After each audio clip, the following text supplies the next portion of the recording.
Bonjour à tous et bienvenue dans Ground and Pound, le média français qui dit les termes. Bon, on va revenir un peu à froid sur l'UFC 328 et voir un peu quelle est la suite. Donc pour moi c'était hier l'UFC 328, étant donné que je l'ai regardé dimanche matin très très tôt, en fait comme pour tout le monde en direct. Hier dans ma vidéo réaction j'étais en pétard. Euh, Très très déçu forcément. Là c'est un peu retombé. Je suis toujours encore un peu en pétard. De toute façon je suis tout le temps en pétard, c'est pour ça que j'ai fait cette chaîne. Mais là, un petit peu moins quand même. Euh, on va revenir un peu sur le combat en lui-même très rapidement. Mais là, l'idée, c'est vraiment de parler de la suite. Alors, pour le combat, j'ai vu beaucoup de commentaires. Vous avez bien réagi sur la vidéo. Donc, merci, ça fait plaisir de pouvoir débattre en commentaire. N'hésitez pas à continuer à le faire. Bon, il y en a qui ont dit que c'était truqué. Il y en a qui ont dit qu'il avait gaz out. Il y en a qui ont dit qu'ils étaient d'accord avec moi, qu'il s'était embourgeoisé. Moi, je pense que c'est à la réflexion, hein, je pense que c'est multifactoriel. Je pense qu'ils sont embourgeoisés. Parce que là, on a vu des trucs. Ça va faire une bonne transition avec la suite. En fait, déjà, il avait pas du tout la même attitude que contre DDP et son combat d'avant. Je sais plus contre qui c'est son combat d'avant. Où il était en mode ça y est, je suis posé, maintenant je m'entraîne. Le mec qui s'entraîne dans les montagnes russes avec des champions olympiques de lutte. Il s'était tué à l'entraînement. Là, on a eu un Khamzat beaucoup, beaucoup plus foufou. Un peu le premier, le Khamzat de l'époque. Le Khamzat qui était sulfureux en fait. Et on sait que bon, il était sulfureux, mais il performait dans la cage. Même s'il avait des problèmes de cardio et tout. Là, je pense que il s'est embourgeoisé et qu'il a pris le combat par-dessus la jambe. Il est trop occupé à choisir des gros bolides, à s'acheter des montres. En plus, il s'est accoquiné avec Arman Saroukian. Ça montre. En fait, c'est. Arman Saroukian, c'est un fighter, c'est pas un head coach. Donc, déjà, avoir Arman Saroukian comme head coach, ça veut dire quoi? Ça veut dire que c'est lui qui organise sa prépa. Normalement, ton head coach, c'est comme Nicolas Hoth, par exemple, ou Fernand Lopez. Et ben, c'est eux qui chapeautent ta prépa. Donc là, en fait, la question que je me pose, c'est qui c'est qui a managé sa prépa? C'est pas professionnel, en fait, d'avoir Arman Saroukian comme head coach. Le mec est fighter. Il est pas head coach. C'est-à-dire, qui c'est qui choisit ses sparring, qui c'est qui a construit le game plan. Tout ça, ça interroge, en fait. Ça interroge.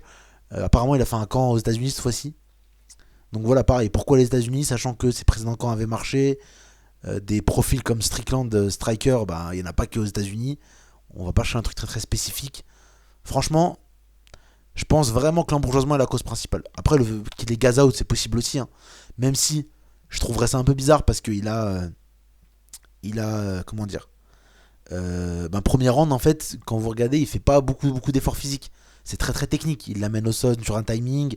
Après, il est beaucoup à peser avec son poids, tirer avec son poids. Voilà, j'ai pas l'impression qu'il a fait un round qui lui a demandé un physique de malade mental. Et pas une grosse intensité. Donc, euh, donc possible. Et après, surtout, il avait de l'activité en boxe. Voilà, c'est aussi possible que ce soit une blessure. Hein. Franchement, je pense que c'est vraiment multifactoriel. Embourgeoisement, blessure, gaz out. Et il y en a qui ont parlé de match truqué. Franchement, moi, je l'exclus pas non plus. Je parle jamais de ça, j'aime pas ça. Je trouve que 99,9% des matchs sont pas truqués. Hein. Pour moi, le seul match truqué qui me vient en tête comme ça, c'est Derrick Lewis contre Almeida. Même si, a posteriori, on se demande si on n'avait pas juste surcoté Almeida. Mais pour moi, à part ça, l'UFC truque pas les matchs. Mais là, on se dit, bon, t'as un Khamzat qui va te boucher la KT, il combat une fois par an, il galère à faire le poids, t'es jamais sûr qu'il va pas te planter sur le poids. Il veut monter, donc potentiellement, tu vas avoir une ceinture qui va pas être défendue. Donc tu vas avoir un peu une rupture. Et ça, je pense que ça gêne l'UFC parce que ça va moins bien, je pense, quand t'as des ceintures vacantes qui sont mises en jeu que quand t'as des ceintures qui sont défendues, même si elles sont perdues. Hein. Donc je pense que ça n'arrangeait pas l'UFC en fait. Ok, ils vont à mort, Ramzat, il a une hype de malade, mais t'as un mec qui a une hype de malade une fois par an, parce qu'il combat qu'une fois par an, potentiellement il peut te planter. Là, il avait les montées de KT, donc il allait combattre sans belt, donc forcément ça allait moins vendre. Ça arrangeait pas tant l'UFC que ça. Après, de là à ce qu'il soit couché, je pense pas. Hein. Mais est-ce qu'il n'y a pas eu. Bon, on connaît les magouilles, hein, ils le font patienter plus longtemps pendant la semaine, ils l'aident moins pour son cutting. Enfin, il y a plein de façons. Ngannou, on a beaucoup parlé après son combat contre Joshua. Il y a beaucoup de façons indirectes d'avantager un camp par rapport à l'autre.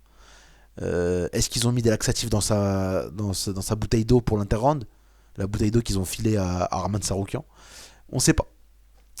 Mais voilà, là, c'était pour revenir un peu sur le combat. C'est un peu bizarre quand même. La blessure, il avait des chevillères, je pensais pas exclure non plus. Vraiment, vraiment, je pense que c'était multifactoriel. Et le cutting aussi, hein. Je pense que bon, j'étais très très sceptique par rapport au cutting. J'étais quasiment sûr que ça allait avoir aucun impact.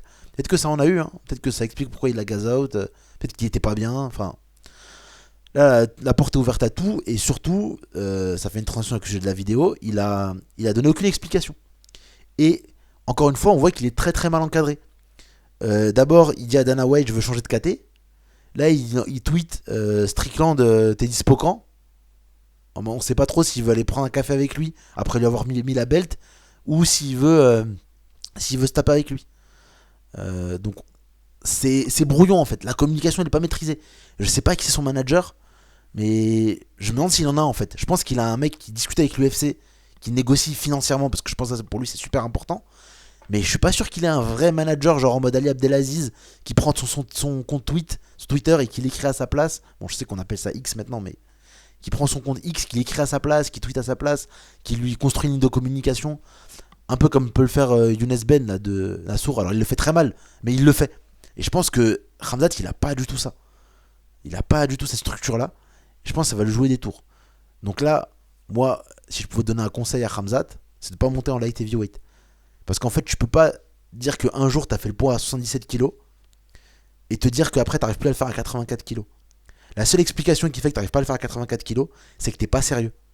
C'est que soit t'arrives au moment du cutting et que t'as pas perdu assez de gras, soit que tu fais pas ton cutting correctement. Les deux sont possibles avec Khamzat. Hein. Après, j'ai vu des rumeurs en mode.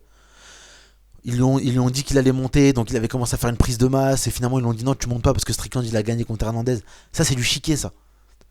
T'es champion comme Khamzat, tu dis les gars, j'ai pris du poids, j'ai besoin de un mois, 2 mois de plus pour perdre du poids. T'es le champion. Ils vont pas te destituer pour 1 ou 2 mois. Surtout quand t'es Khamzat et que t'as une hype de malade. Donc ça, moi, j'y crois pas. Et surtout, ça me paraît bizarre de lui dire tu montes puis tu montes pas. Ça paraît louche.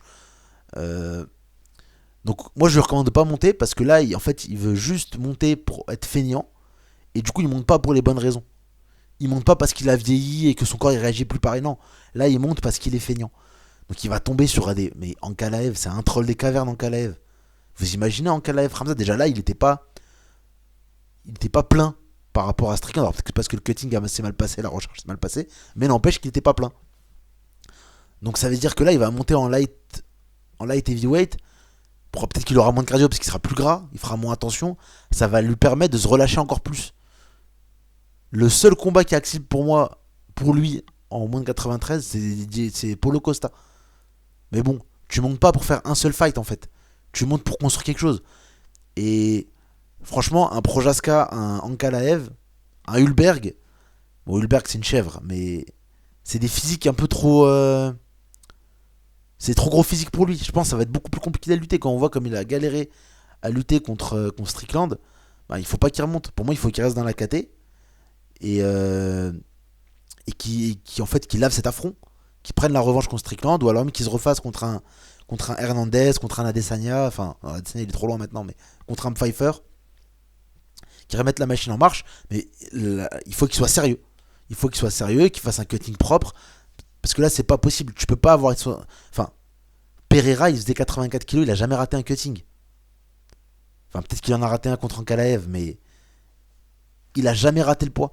Tu peux pas dire t'es Khamzat. Mais là, on le voit, Pereira contre Khan, il, il est pas maigrichon. Hein. Bon, ok, il a un peu de gras et tout, mais il est pas maigrichon, il est pas petit. Donc tu peux pas dire que Khamzat il arrive pas à faire 84, c'est pas sérieux. Donc je pense vraiment, vraiment que s'il monte, il va se faire démembrer. Donc Khamzat, si t'écoutes ce podcast, ne monte pas. Pour ta propre sécurité. Reste dans cette KT 84 kilos. Prends un nutritionniste. Arrête de manger des plats tchétchènes avec Kadyrov. Deviens sérieux. Voilà. Concentre-toi sur les fights. Va dans les montagnes russes. Va au Daghestan. Avale ta fierté. Va t'entraîner avec la team Khabib. Voilà. Il faut qu'il soit un peu sérieux. Et le problème, c'est que s'il reste dans la KT, c'est que ça bouche la KT pour Nassourdine. Et ça, je le vois arriver gros comme une maison.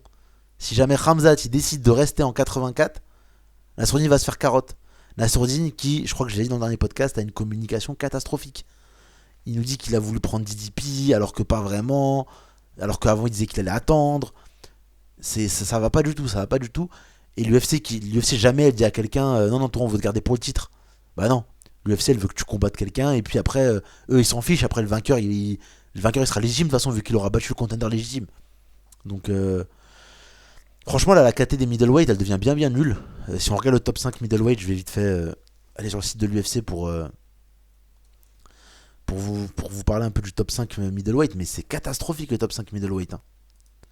Voilà, je suis dessus là. Donc en top 5 middleweight, on a bah, du coup Khamzat qui est plus champion, DDP qui vient de perdre contre Khamzat, Imavov, Strickland qui devient champion, Brendan Allen. Vous vous rendez compte, dans le top 5, on a Brendan Allen et Caio Borralho. C'est dégueulasse. C'est des mecs qui sont pas sur une win streak. Joe Pyfer, bon, il est sur une win streak, mais parce que Adesanya est une chèvre. Il est plus contre de lui-même. Donc en fait là, dans le top 10, il n'y a aucun prospect, à part Nassourdine. Dans le top 10, là, on a Whittaker, Israël Adesanya, RDR, que Anthony Hernandez. C'est-à-dire que là, on en a 4. Dans le top 10, il y en a 4 qui sont sur une défaite. Il y a vraiment, vraiment plus de hype. Donc là, je pense que les Paulo Costa, les Christian Leroy Duncan, ils ont un truc à faire. Ils peuvent monter vite dans la KT. Et même quand on regarde le top 15, hein. Le top 15, il y a Roman Dolizé, Jared Cannonier, Grégory Rodriguez, Robocop. Non, franchement, la KT, elle est en perdition. C'est pour ça que là, Khamzat, il a vraiment une place à se faire dans cette catégorie-là, où physiquement, il est à peu près à sa place, je pense. Et c'est un gros welterweight, et c'est un middleweight normal. Il faut arrêter, il est pas sérieux, c'est tout. Voilà, donc là, je pense que, attention Nassour, il y a péril dans la demeure. Il y a un vrai risque qu'il se fasse carotte. Ce serait dommage, hein. Moi j'aimerais bien que Nassour devienne le premier champion français. Mais bon, il faut qu'il gère un peu mieux son management. Enfin, il faut qu'il change de management en fait. Va chez Ali Abdelaziz. Ali Abdelaziz, il voit que tu as le potentiel pour être champion, il va pousser à mort. Il va t'avoir des plugs, il va envoyer Geji au turbin pour toi, il va le jeter sous le bus chez Topuria pour que toi t'aies un title shot. Voilà, là Younes Ben il va faire quoi? Il nous fait le négociateur, tu négocies quoi? T'as aucun levier. Younes Ben, il nous fait le négociateur, il a aucun levier de négociation. Tu peux pas négocier si t'as aucune carte dans ta manche. Et Ali Abdelaziz, il a un jeu de 52 cartes dans la manche. Younes Ben, il négocie torse nu, il a pas de manche. Donc il faut vraiment que Nassour change de management, je pense, pour avoir une chance pour le titre. Parce que là, n'importe qui a un peu de hype va lui passer devant et l'UFC peut le faire attendre longtemps comme ça. Si jamais il n'y a pas un événement, une opportunité, il peut attendre longtemps comme ça, je pense. Par exemple, si Shimaev veut une revanche, je le vois mal passer devant Shimaev. Et là, ça serait vraiment catastrophique pour lui. Et à ce niveau-là, faut bien se dire un truc, on l'a vu là avec Shimaev. Hein. N'importe quel fight peut être fatal en fait, peut casser toute ta hype. Tu peux repartir très très loin après. Hein. Donc voilà, donc là j'ai donné deux conseils. Hein. Si jamais je suis dispo, si vous voulez, venez en message privé si vous voulez que je vous manage. Hein. Khamzat et Nassour. Donc Nassour change de manager. Et Shimaev prend un manager, change pas de KT. Et prend un manager sérieux, qui coach, qui manage l'ensemble de ta carrière. Head coach, enfin, ou alors un head coach quoi. Mais quelqu'un qui va trouver un head coach, qui va manager ta communication, qui va échanger avec l'UFC sur tes besoins. Quelqu'un qui gère tout quoi. Voilà. N'hésitez pas à mettre des commentaires. Si vous n'êtes pas d'accord avec moi, on peut en débattre en commentaire. Mettez des likes, abonnez-vous. C'était Ground and Pound.